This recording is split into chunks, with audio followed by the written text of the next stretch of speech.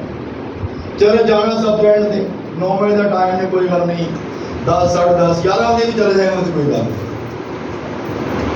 Church کا جو time ہے ہم اس کو مینیج نہیں کرتے. دعائیہ ویک چل رہا ہے, دعائیہ ویک میں ایک دن بھی ہم نے نہیں جانا, کوئی بات نہیں گئے تو کوئی خیر ہے, یسو نے کہا سانو کچھ کہنا ہے. پریئر ویک میں ہم نے نہیں جانا, کوئی بات نہیں, خیر ہے, پادری صاحب کی کہہ رہے ہیں. چرچ کی کوئی بھی میٹنگ ہے اس میں نہیں جانا, کوئی بات نہیں, خیر ہے, کیونکہ ہم نے کیا کیا ہے, چرچ کا کالم ہی اینڈ میں رکھا ہوا ہے. خیر ہے, اتنے آگے لکھا ہے خیر, کوئی بات نہیں بھی جائیں گے تو کوئی بات نہیں. لیکن خدا اس بات کے لیے ناراض ہوتا ہے, شاید آپ اس بات کو جانتے نہیں. خدا آپ کی برکتیں روک سکتا ہے. خدا آپ کے لیے جو اچھے پلان رکھتا ہے وہ روک سکتا ہے. خدا آپ کے لیے جو اس نے سوچا ہے شاید وہ رک جائیں. پھر آپ کہیں گے خدا ساڈے سنتا ہی نہیں. پھر ہم کیا کہتے ہیں, پھر خدا نہ گلے شکوے, خدا ساڈے سنتا ہی نہیں. لیکن ہم نے چرچ کا کالم سب سے اینڈ میں رکھا ہوا ہے. تو یسوع نے کہا کہ دیکھو میں نے تم کو اختیار دیا کہ سانپ اور بچھو کو کچلو اور دشمن کی ساری قدرت پر غالب آؤ, اور تم کو ہرگز کس چیز سے کچھ ضرر نہ پہنچے گا. 19ویں آیت میں پڑھیں گے, اس میں لکھا ہوا ہے, کہتا میں نے تمہیں اختیار دیتا سی جب میں تمہیں بھیجا نا. 70 لوگ کہتا جب میں تمہیں بھیجا تمہیں اختیار دیتا. اختیار کیا دیا؟ سانپوں اور بچھو کو کچلو اور دشمن کی ساری قدرت پر غالب آؤ. یہ اختیار ہے خدا کی طرف سے خادموں کے پاس. لیکن جو خادم خدمت کرتے ہیں سچائی کے ساتھ, ان کے پاس اختیار ہے, دوسرے لوگوں کے پاس اختیار نہیں ہے. لیکن کلام میں لکھا ہوا ہے اس وقت بھی کچھ لوگوں نے پولس کو بدروہی نکالتے دیکھا, اور اس وقت کے جو لوگ تھے انہوں نے کہا نکل جا پولس کے نام تھے, نکل جا یسوع کے نام تھے. اور بدروہی بولی, انہوں نے کہا یسوع کو بھی ہم جانتے ہیں, پولس کو بھی جانتے ہیں, تو کون ہے؟ اور اس نے اس کے وہ گلے پڑ گئے اور کپڑے ان کے پھاڑ دیے اور ان کو ننگا جو ہے وہ بھاگنا پڑا. کیونکہ جن کی یسوع کے ساتھ واقعیت ہے نا, وہی بچھوں کو بھی, سانپوں کو بھی اور دشمن کی ساری قدرت پر غالب آتے ہیں. دوسرے لوگ غالب نہیں آ سکتے. دوسرے لوگ کبھی بھی ابلیس کا مقابلہ نہیں کر سکتے. ابلیس کا مقابلہ کرنے کے لیے ہمیں سب سے پہلے خدا کے ساتھ جڑنے کی ضرورت ہے. اور اس نے کہا میں نے تم کو اختیار دیا ہے کہ تم ان کے سارے جو ابلیس کی چلاکیاں ہیں, جو ابلیس کی قدرت ہے, ان کو کچلو, اپنے پاؤں تلے کچلو. بڑے لوگ ایسے ہیں جڑے کہتے ہیں جی بدرو کٹ کے ہی نہیں کٹنی چاہیے تھی, بدرو کو مارنا نہیں چاہیے تھا. کلام کیا فرما رہا ہے؟ ابلیس کو پاؤں کے تلے کچلو, رون دو. کہتے جب بدرو کو کہتے مار دو نا ایک ادھی چپیڑ, تو گھر والے ناراض ہو, تسی انہوں ماریا کیوں ہے؟ تسی انہوں پیار کرنا سی, تسی انہوں گھر چ رہن دینا سی, پھر تسی پادری نے بلایا کیوں بھی جے مارنا نہیں تھے, پھر تسی آپ ہی انہوں پیار کرتے رہو, آپ ہی لڑتے رہو پھر اپنے حساب نال. کیونکہ خدا نے خادموں کو اختیار کیا ہے کہ سانپ اور بچھو کو کچلو اور دشمن کی ساری قدرت پر غالب ہو.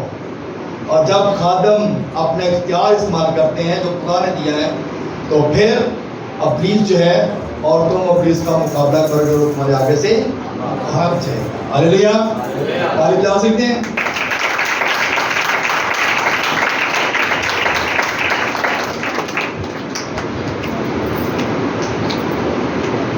یسوع نے ایک بات کہی, مگر یہاں پہ ایک بات بتائی گئی ہے کہ تم اس بات کے لیے خوشی کرو. جب وہ 70 آدمی واپس آئے تو انہوں نے آ کے جب بتایا نا, تو انہوں نے کہا خوشی نہ کرو اس گل کی, کہ تسی ساری چیزوں پہ غالب ہے، بلکہ خوشی اس بات کی کرو کہ تمہارا نام آسمان میں لکھا ہوا ہے. تمہارا نام آسمان میں لکھا ہوا ہے. تمہارا نام جو ہے وہ کتاب حیات میں لکھا ہوا ہے. ہمیں اس بات کی خوشی کرنی چاہیے، ہمیں اس بات میں خوش ہونا چاہیے کہ ہمارا نام جو ہے وہ آسمان میں لکھا جائے، ہمارا نام جو ہے وہ کتاب حیات میں لکھا جائے. ہم فارمیلٹی کے کرسچن نہ رہیں، صرف عارضی دعا کرنے والے نہ رہیے، بلکہ ہم ایسی دعا کریں جو خدا کو پسند آئے اور ہمارے نام جو ہے وہ کتاب حیات میں لکھے جائیں. ہلیلویا، ہلیلویا. کتنے لوگ ہیں جو اپنا نام کتاب حیات میں لکھوانا چاہتے ہیں؟ اس کے لیے اسٹرگل کرنی پڑے گی، محنت کرنی پڑے گی. آپ اٹھا لینا بہت آسان ہے، کام مشکل یہ ہے کہ آپ نے کتاب حیات میں نام لکھوانے کے لیے، جس طرح یہ 70 آدمی تھے، انہوں نے جا کے منادی کی، انہوں نے پتہ نہیں کتنی باتیں سنی ہوگی، کتنا کچھ فیس کیا ہوگا، لیکن جب ان کی دعا سے معجزات ہوئے تو لوگوں نے انہیں قبول بھی کیا. اور یسوع نے یہ بھی کہا تھا کہ جس گھر میں تم جاؤ اس گھر میں ٹھہرے رہنا، اور جو کچھ وہ تمہیں کھلائے تم کھانا، ڈیمانڈ نہ کرنا کہ میں آلو نہیں کھانے، میں تو چکن کھانا ہے، میں بینگن نہیں کھانے، یا میں کچھ اور نہیں کھانا، میرے لیے تو بکرا پکاؤ، میرے لیے تو کوئی اچھی ڈشاں بناؤ. یسوع نے یہ کہا کہ تم نے ڈیمانڈ نہیں کرنی، جو کچھ تمہارے آگے رکھا جائے وہ کھانا. وہ تو آپ پیاز گرم کر کے دیتا تھی وہ کھانا، یعنی کہ ڈیمانڈ نہیں ہے. خادم جب خدمت کے لیے نکلیں، ایونجلزم کے لیے نکلیں، تو پھر جو کچھ آپ کو مل جائے وہ کھائیں. اس میں اس گھر کے لیے بھی برکت ہے اور آپ کے لیے بھی برکت ہے. ہلیلویا. لیکن آج کل تو جو کلیسیا ہے وہ بہت اپریشیٹ کرتی ہے خادموں کو، بہت زیادہ اچھا ان کا جو ہے وہ انٹرٹین کرتے ہیں، اچھی خوراک دیتے ہیں. میں نے یہ چیز جانی دیکھا کہ ہماری کلیسیا جو ہے وہ بہت کچھ اچھا کھانا دیتی ہے، اور ہر چیز جو ہے وہ چاہتی ہے کہ خادموں کے آگے رکھا جائے، اچھے سے اچھی خوراک رکھی جائے، اچھی سے اچھی چیز جو ہے وہ رکھی جائے. لیکن پہلے وقت میں بات یہ تھی، یسوع نے جو ہمیں حکم دیا ہے وہ یہ ہے کہ جو کچھ تمہارے آگے رکھا جائے، تم جس گھر میں جاؤ، اگر تمہیں کوئی پانی کا ٹھنڈا پیالہ پلائے تو اس گھر کے لیے اجر ہے، اور جو گھر تمہیں قبول کرے اس گھر میں جانا، اس گھر میں ٹھہرنا، اور جو گھر تمہیں قبول نہ کرے وہاں پر اپنے پاؤں کی گرد جھاڑ دینا. پھر اخیر وقت میں کہنا میں پوچھتا ہوں جنہاں تانوں قبول نہیں کیتا، جنہاں تانوں قبول نہیں کیتا میں پوچھتا ہوں. آج کل لوگ جو ہیں اس ڈر سے بھی، جڑے خادم بڑے کرپٹ خادم ہیں انہوں نے قبول کر لیتے ہیں، گھر تو بڑا بلا لیتے ہیں.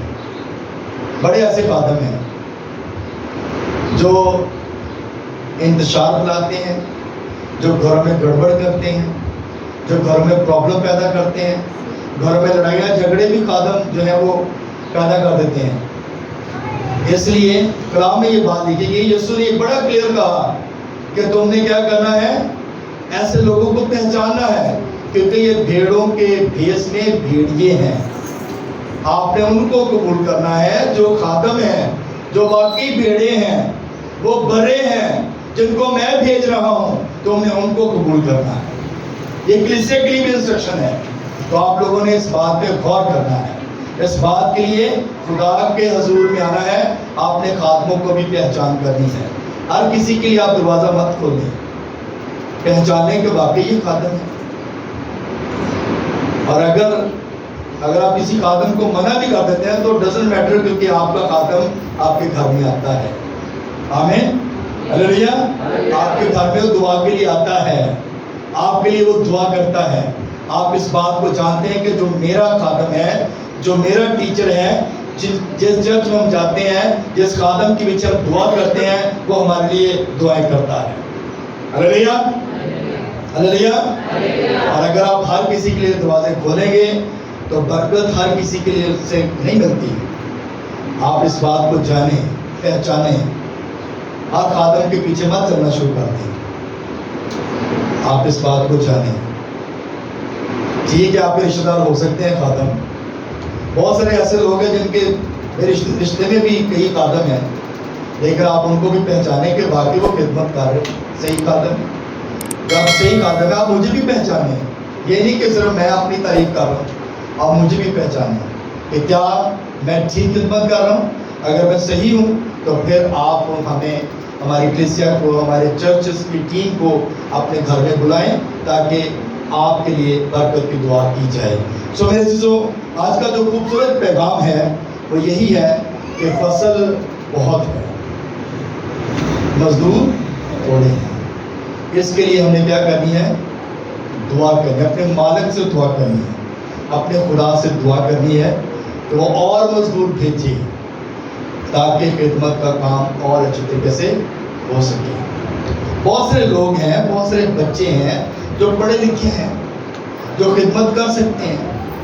اس کے لیے ہم نے بائبل کالج رکھا ہے. ہم نے جو ہے وہ ٹیچنگ کا پلان کیا ہوا ہے.